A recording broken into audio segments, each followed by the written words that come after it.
zamanlar evcil hayvan dükkanında küçük bir kafeste yaşayan Harry adında akıllı bir hamster vardı. Harry meraklı bir hamsterdı ve keşfetmeyi seviyordu ama bütün gün kafesinde sıkışıp kalmıştı. Bir gün evcil hayvan dükkanına nazik bir aile geldi ve Harry'yi sahiplendiler. Onu eve götürdüler ve yaşaması için ona büyük bir kafes verdiler. Harry çok heyecanlandı ve yeni evini keşfetmek için sabırsızlanıyordu. Harry ilk başta yeni evini keşfetmek için tereddüt ediyor ve korkuyordu. Daha önce hiç evcil hayvan dükkanındaki küçük kafesinin dışına çıkmamıştı ve bu bilinmeyenden korkuyordu. Ama zaman geçtikçe Harry daha da meraklanmaya başladı.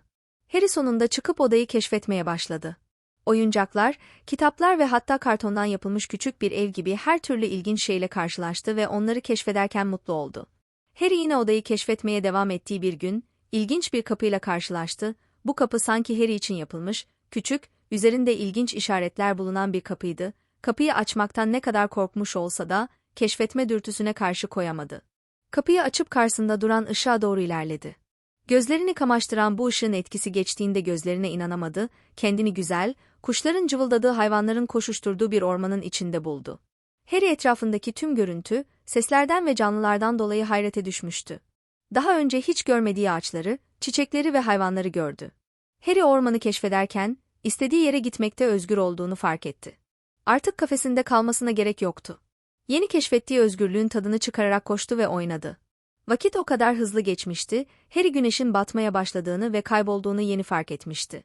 Yeni evine nasıl geri döneceğini bilmiyordu. Harry paniğe kapılmaya başladı. Sonsuza kadar ormanda kaybolmak istemiyordu. Ama sonra keşfederken öğrendiği her şeyi hatırladı. Evinin kokusunu takip etmek için koku alma duyusunu kullandı ve sonunda eve dönüş yolunu buldu. O günden sonra Harry farklı bir hamsterdı.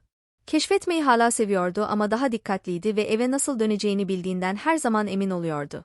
Harry bazen risk almanın ve yeni şeyler keşfetmenin iyi olduğunu ama aynı zamanda sorumlu olmanın ve eve dönüş yolunu bilmenin de önemli olduğunu öğrendi. Yeni bir hikayede görüşmek üzere çocuklar. Videoların devamı için takip etmeyi ve beğenmeyi unutmayın.